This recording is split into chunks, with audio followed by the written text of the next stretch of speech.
I've truly gone insane.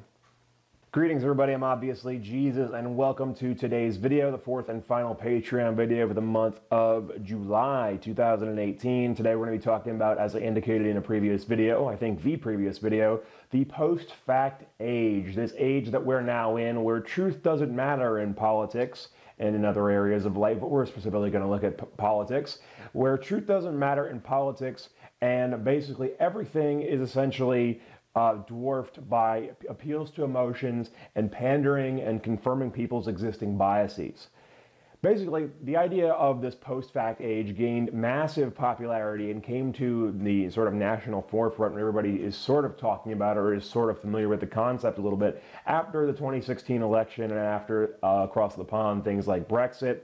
But here in the 2016 election in America, Donald Trump, of course, was able to win despite allegations of sexual abuse, admitting to some form of sexual misconduct on tape, and his rallies favoring massively appeals to emotion and making America great again, without really saying specifically what type of policy would actually make America great again, or when America precisely was great, because it doesn't seem, to me at least, that America was ever particularly great or universally great, especially not, in the distant past when, there was the whole civil rights movement, and gay people have never really had like complete rights up until recently, and they're still the victims of prejudice, and trans people have always been outcasts and still are in a lot of circles. And before that there was the actual segregation, before that the women's suffrage movement when women couldn't vote, and before that, not too long before that, slavery. So when exactly was America really great? When are we trying to go back to? Fucking Donald Trump, you dumb piece of shit.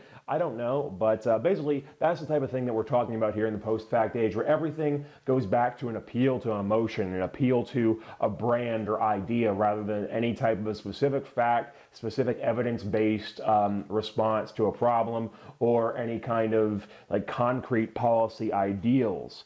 And that's what we're talking about with the post-fact and post-truth ages. Some people say post-fact, some people say post-truth. It's the same basic thing. I think I prefer post-fact though.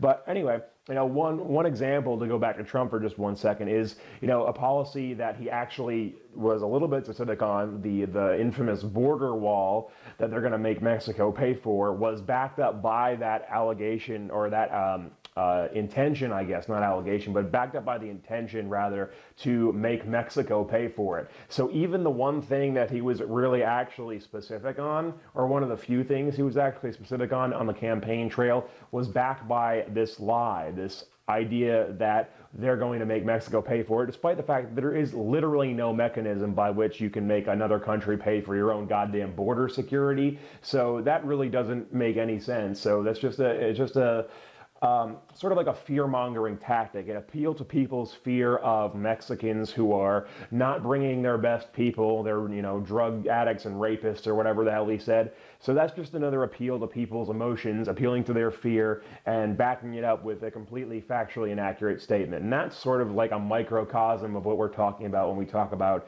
the post-fact age. Donald Trump encapsulates that idea so very well that it's basically impossible not to mention him when you're talking about this, because even if this idea or this concept was floating around before, we'll talk about that in just a second, he has made it into a fucking art form. He is a post-fact savant. I will give him that. He knows how to pander. He knows how to play a crowd and play to people's emotions and say just enough to get under people's skin and make them feel like he's got some sort of real connection with them, when he is basically a political pawn, not only of potentially the Russian government. I'm interested to, figure out one day when Mueller gets his fucking ass in gear, I'm interested to figure out how deep his connection to the Russians go, whether or not he's like an actual willing participant or just a goddamn useful idiot.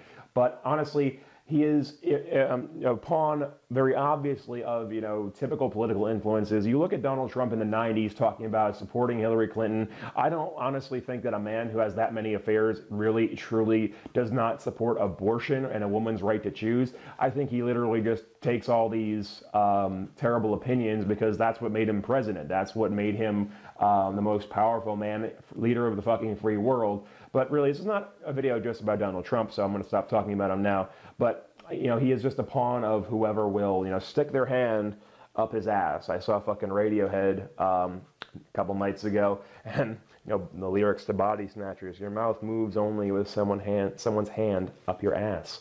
But anyway, that was an awesome concert, by the way. But anyway, moving on, there are various theories about the origin of this sort of post-fact age phenomenon.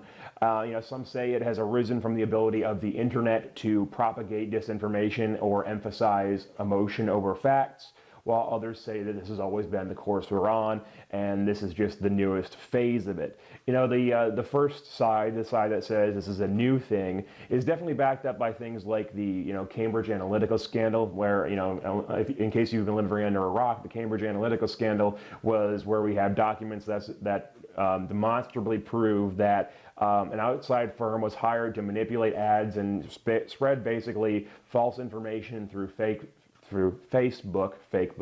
What TV show is that from? Fakebook. That's sort of something. But anyway, Cambridge Analytica was this data firm that was designed to basically, take what Facebook has, accrued from us that we've willingly given to them, and use that to manipulate people, provide them disinformation, are paid for by foreign powers, and basically just influence the results of the 2016 election by way of, giving people just tons and tons of sensationalist, not fact-checked, and often completely false information, using various networks of bots to retweet things to make them more popular.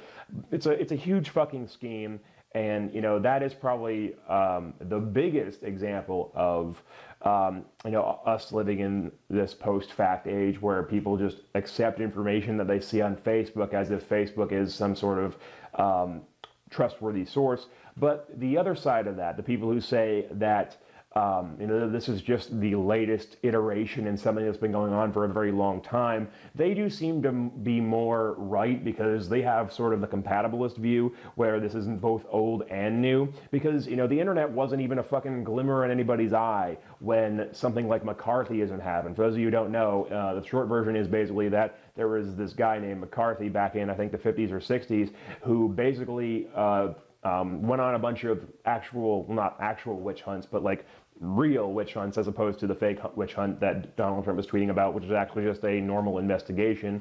But McCarthy basically would accuse his political enemies and people he didn't like, and basically anybody that he needed to sort of take out of power or cast suspicion on, of being a communist, because back in that time being a communist was so bad and terrible and whatnot. So McCarthyism is a perfect example of this happening well before the internet. The constant appeals to the fear of what was actually called, there's a term for it, the Red Scare. The fear of the Reds, the fear of communism in Russia or the USSR as it was at that time. But anyway, so this side, the people who say that this is simply the newest iteration of a post-fact age, or maybe a propagation to a larger audience who is now living in this post-fact domain, I think that side is right, because like I said, they're very sort of compatibilist, because the obvious answer, I think, is that of course politicians have always been dishonest when it suits them, but it's true also that social media has made it much of a different ball game, where it is now easier than ever for either misinformed or intentionally devious entities, be they foreign powers or individuals who are morons like fucking Milo Yiannopoulos or whatever. It makes it easy for these entities, no matter what their motive is, if it's intentional, if it's not intentional, if they're domestic or foreign, to disseminate their misinformation and have people believe it and have no process of vetting that information. So that's basically where we're at right now. And, it is fair to say there is a counterpoint here. The internet has also very much had the opposite effect in other cases, where movements like the Black Lives Matter movement have sprung up because it's so easy now to share and propagate videos of horrible acts perpetrated by the government, and specifically the police forces, in basically every state around this country. I'm sure it has shot some poor innocent black guy by now, but and I laugh, but it's honestly fucking horrible. And cops are, man, I just don't even get me started on cops. Maybe that's another subject for another video. But really, low IQ people in stressful jobs, making themselves bitter over and over, day after day for years on end, not the people who should have guns for long periods of time. That seems obvious to me. But anyway, not the topic of this video. But, the point is that the internet is very much a double-edged sword. It can spread misinformation or disinformation, but it can also do some very wonderful things. And not only does it allow people to, express themselves more readily than ever. Everybody has their own platform and more tools of expression than ever before. I am not a person who at all buys into the idea that the internet is making us more alone, really. I mean, in some cases, I suppose, but in general, I think it has a very positive impact. And one of the examples of that, of course, is just, things like Black Lives Matter springing up because we have such easy access and ways to share, misconduct and horrible things happening and hold people to account. And increased accountability is undoubtedly one of the greatest things about having a camera in your pocket, and everybody has a camera in their pocket. So it's really good, and I think that net positive definitely, but also again double-edged sword, can be used to spread disinformation, and Cambridge Analytica is a perfect example of something doing just that. So moving on to talk about the post-fact age, I've structured this video in a few parts. First, we're going to talk about what are the causes and the realities of this political climate that we are now in. Now, first and foremost, I want to reiterate something that I've said a million times in a bunch of other political videos. The vulnerability that allows these things to happen, that allows us to be exploited in situations like Brexit and the 2016 election where we elected Donald Trump, that exists within the population of Western countries like the UK and the US. And people from within and from without are just exploiting the vulnerabilities that exist in our populations. So as I've said in at least 2 or 3 videos now, blaming Russia is blaming the symptom, not the problem. If we get rid of Russia, or we punish Russia, or we sanction Russia somehow for what they did in 2016, trying to get Donald Trump elected because he's their useful idiot or whatever, if we get rid of Russia, somebody else will rise to the challenge. Somebody else will take the opportunistic advantage, be it China, be it, I don't know, fucking Mongolia. I don't fucking know. But somebody else will come along if we don't correct the actual root cause of the problem, which is simply that we have such a lack of understanding of logic, and people don't even have in these countries, in the UK and the US, really the faintest idea of the various types of logical fallacies that can occur when people are making statements or making arguments. People don't know what deductive reasoning is. And what that means, in short, basically, is that we have a political climate in this country and in countries like us where facts and feelings are completely divorced from each other when making considerations, both in people's personal lives and especially politically. They exist basically apart from each other in favor of emotion, because it's easy to be emotional. It's easy to have a gut feeling that maybe goes against the grain, goes against what people are telling you. It's easy, and sometimes it feels like when the world is against you, you're incentivized to hold on to that contrarian opinion. And this is something I'm familiar with myself, more in my personal life than politically, but sometimes politically as well. Like I think that I'm sort of in the minority about, not necessarily punching Nazis on sight, or, but anyway, I've talked about that in previous videos. But it is so much easier to hang on to an opinion when you feel it in your gut rather than be analytical, because it's hard to be constantly analytical. It's hard to be that vigilant, to be constantly evaluating everything you hear, every argument that passes from one ear to the other through your brain. And that's why really when you think about America and you think about the current state we're in, it's really no surprise that formal logic is genuinely reduced to a few questions on standardized tests and not taught or emphasized anywhere else except for maybe high-end private schools. But it is completely lacking in public education. Like, I can't even describe to you, or I can't even name for you the actual specific names of a bunch of things in areas of logic like deductive reasoning, because I literally never was educated about that at all. Not in any kind of math class, not in any kind of educational context whatsoever in my entire time in public school. And it aggravates me because, a deductive reasoning statement is like, I think I'll pull from the one that was on Wikipedia. I'm trying to remember. And the example goes like this. All people who eat carrots are quarterbacks. Joe eats carrots. Therefore, Joe must be a quarterback. Now, that is an example of a deductive reasoning argument that is valid because the conclusion that you draw is correct within that system, assuming the premises are true, but it's not sound because one of the premises, the idea that all people who eat carrots are quarterbacks, is false. So there's a lot of terminology in formal logic, and if you recognize the format of that question or that example that I just gave, you probably recognize it not from any class you took, but from some standardized test you took somewhere along the way.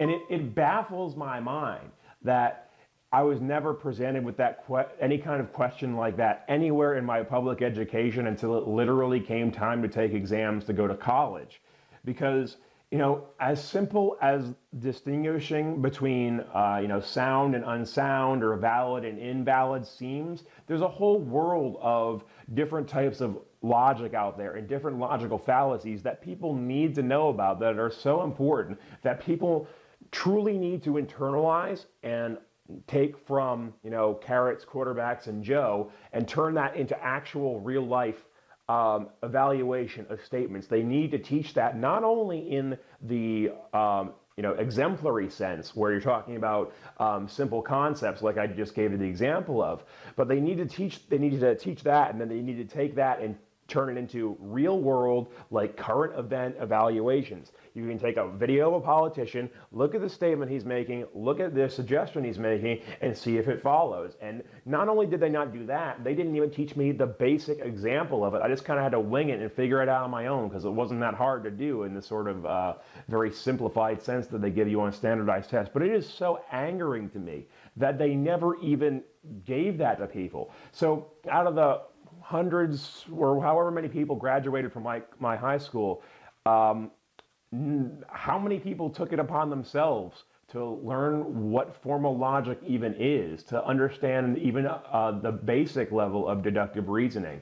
Not very many. So we have hundreds and thousands of people graduating every year in this country, more than thousands, but tens of thousands certainly. But we have all these people graduating every year in so many in so many areas of this country and in so many different countries who walk out of their schools with no knowledge of what a fallacy is, and no way of evaluating in a real sense with anything other than their gut statements that are being made to them by politicians who will dictate their future based on which one of them gets elected. And that is terrifying to me. It's fucking absurd.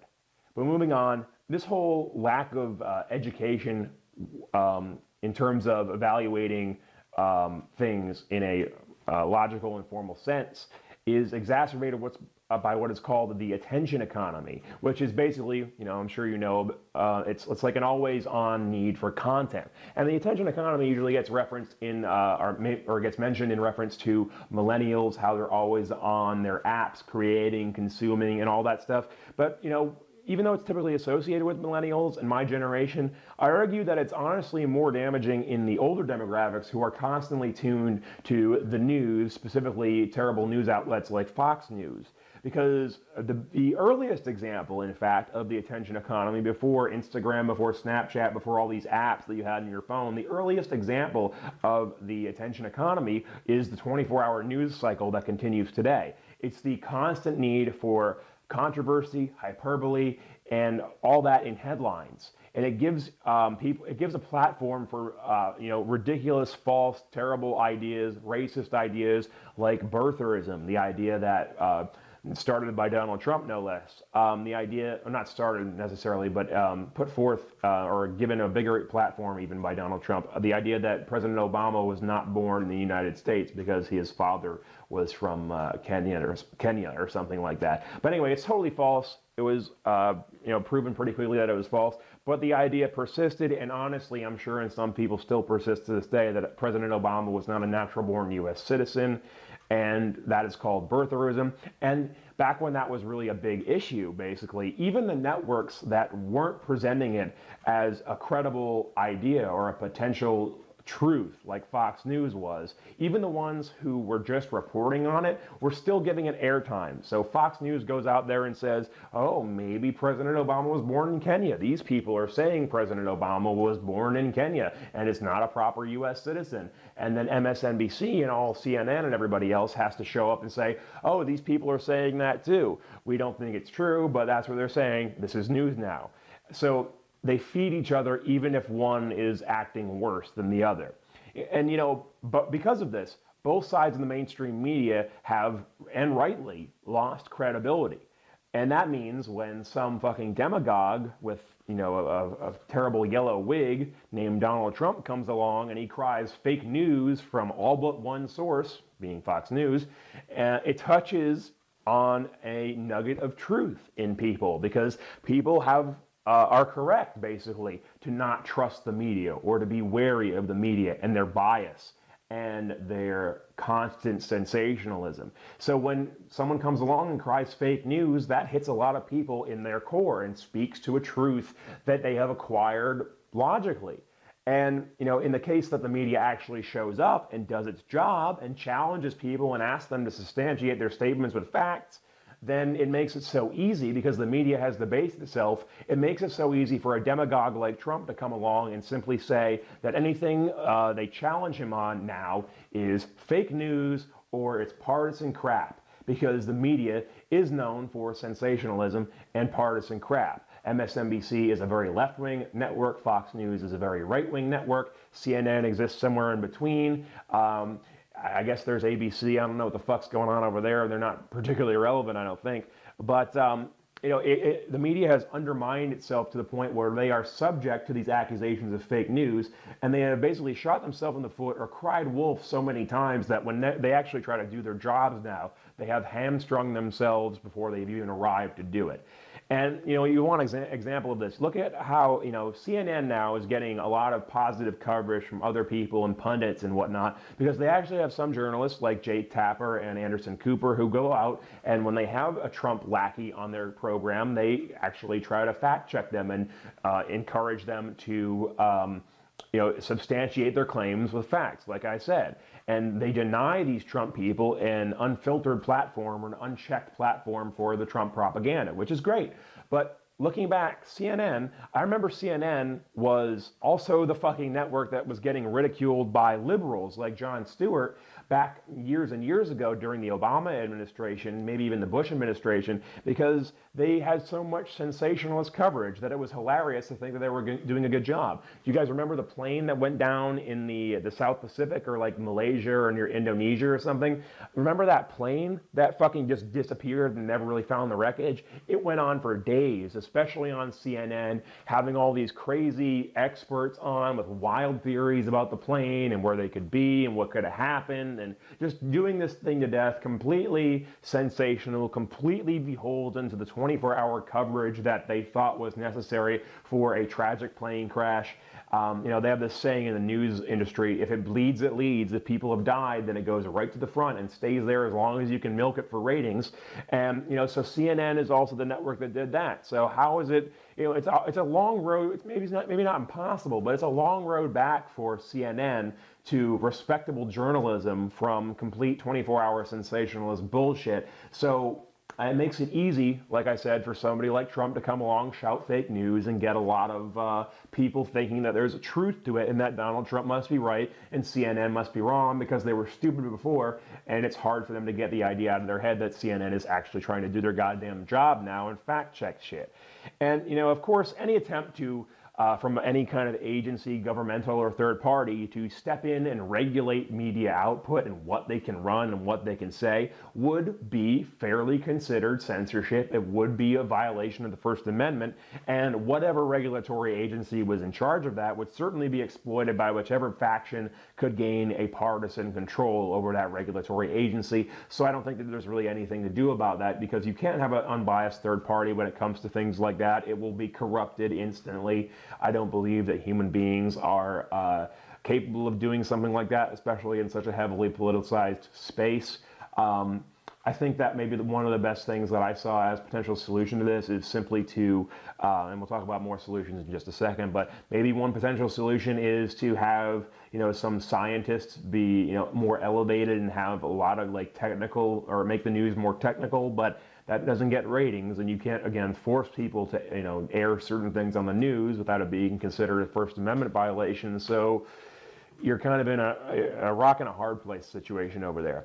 And, as for the final cause of what is creating this, post-fact age, good old religion, of course, rears its ugly head and exploits these Western vulnerabilities once again by giving people an infallible reason to believe that these big global problems like evolution, global warming, or something like drug legalization, that these are false, or that the benefits of drug legalization are manufactured, despite overwhelming evidence to the contrary on all three of these subjects and more.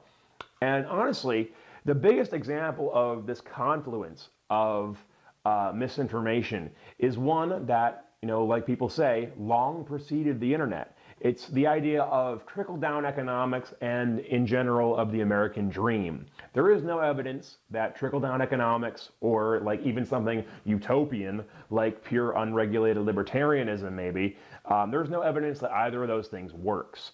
Yet, not nearly half the country, the Republicans, will still vote in favor of big businesses getting tax breaks, deregulation, even though it directly works against them because so many of them are poor. And especially the poor people among them are the ones who stand to benefit most from the social programs that will be brought about by some redistribution of wealth. And this is because they have been bought, or they have been sold, and they bought a lie. This is because the poor Republicans who vote against themselves believe that they or their children will be upwardly mobile in the class structure of America.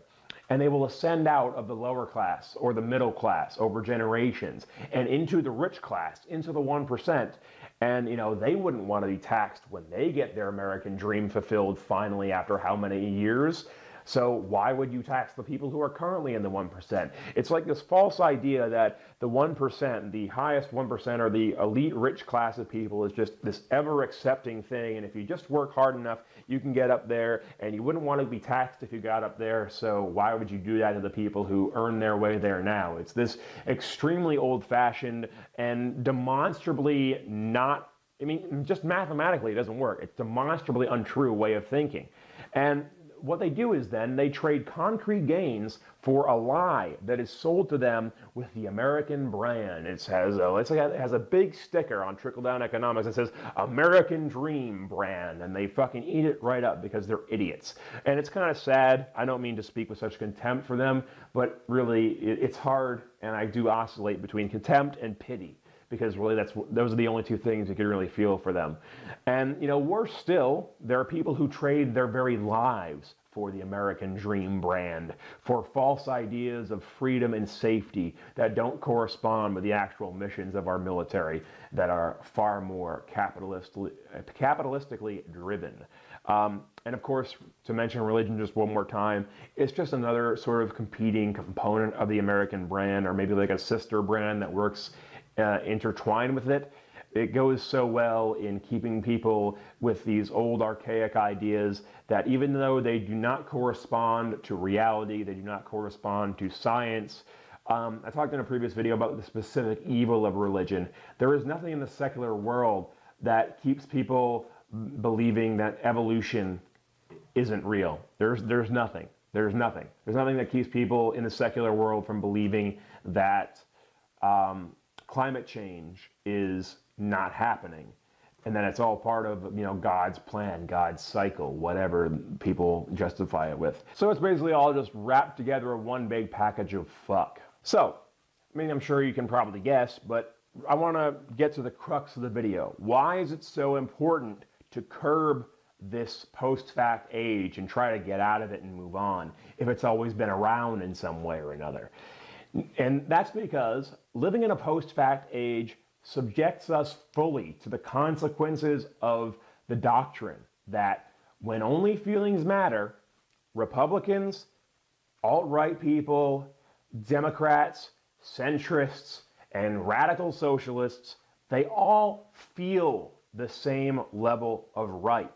If there are no facts to enter into the equation and it's all about feeling, everybody feels the exact same level of rightness.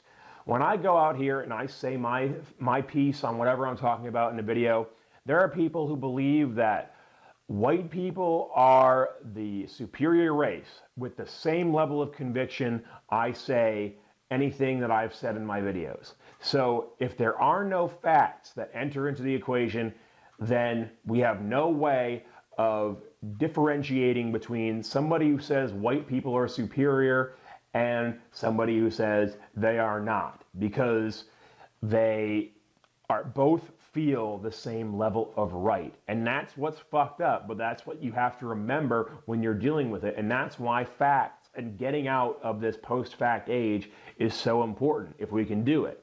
This is why so much of the political discourse these days is pointless. Everybody is so wrapped up in their feelings because they feel initially that they're right, and everybody else is some degree of wrong, and that's the problem. Why would you engage in debate with somebody who is disgusting to you because you think they're so wrong? Why would you engage in debate with somebody who you know will never be convinced because you could never be convinced? Why would you do that?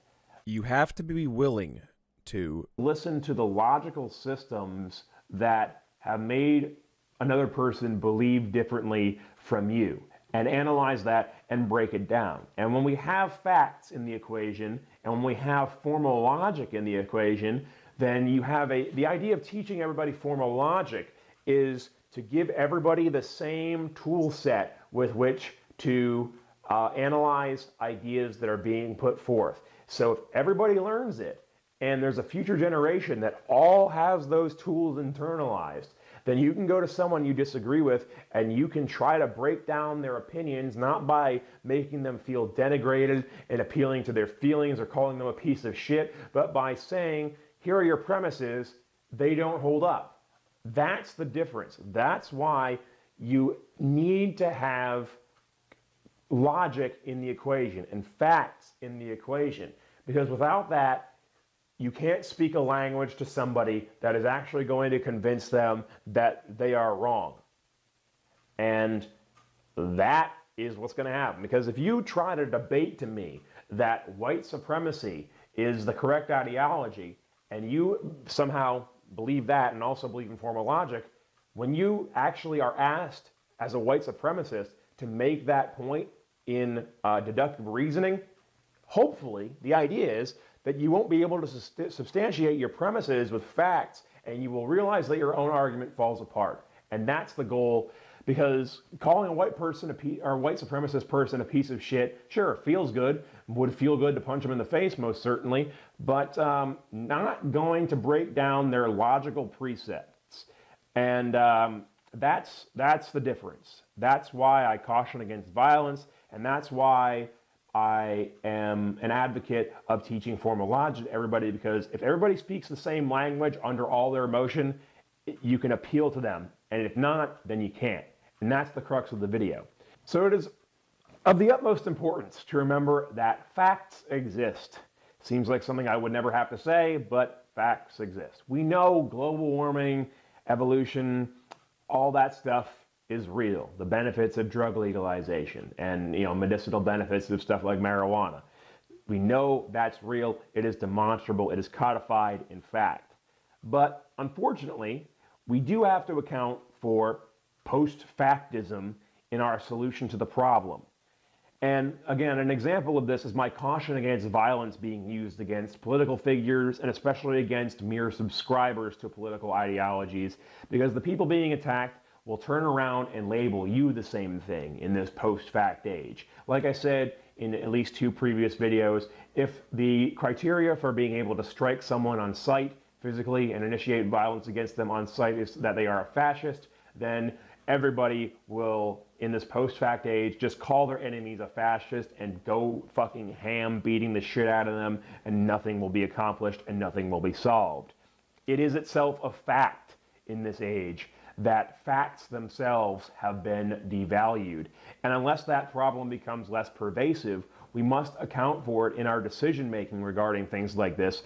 And truthfully, it does make it doubly hard for people who argue on the side of fact-based decision making, but that is the burden we bear. So, moving on, how do we deal with it? I think, as I've sort of already spoiled for you, I think the most important thing to do is to mandate formal logic as part of the public education system nationwide. I think every educational institution across the world should do this in at least some cursory degree, because as I said, and as I'm very angry about, I went through my entire public education never learning a little bit about this, and it's important to get these ideas into people's core while they're young, have them evaluating statements from a very early age. And don't get me wrong, the solution is not to become purely cold and logical like an android or the Borg from fucking Star Trek.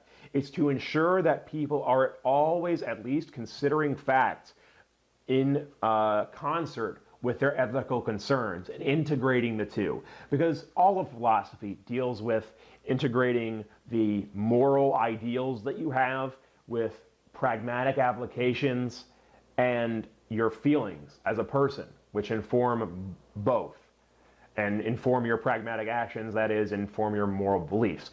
Philosophy is all about integrating these two things, but to just not give people half of the equation, or arguably in a lot of cases politically more than half of the equation, which is to consider facts and do deductive reasoning and use formal logic, to not give people those tools is criminal, basically, and is setting ourselves up for failure, and is setting ourselves up for the post-fact age in which we live now. And as for other potential solutions, I do think that teaching people formal logic in some degree is, honestly, it's not a fast change, it's generational. We have to convince people to do it. We have to convince educators that it's important. It's a huge uphill battle, but I think it's the most effective way to counter this.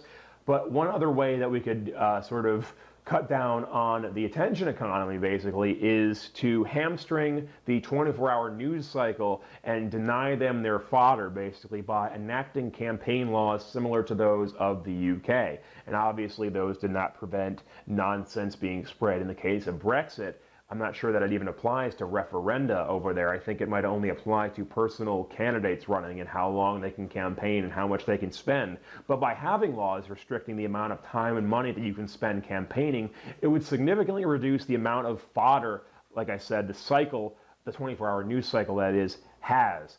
And if you limit the amount of time and money people can spend to run ads and to campaign and to hold rallies, then the dial will naturally switch, I believe, on the 24-hour news cycle. If it even continues, it'll switch from clickbait headlines, complete sensationalism, to analysis, because it won't have as much to work with. It won't have this constant stream of bullshit, and will therefore have to do a little bit more analytical work and less, pandering for views and making the most sensational shit and having on faux experts and talking heads who just repeat the same talking points and do not acknowledge when they are challenged on facts or when they're shouted down by actual real things that contradict their opinions.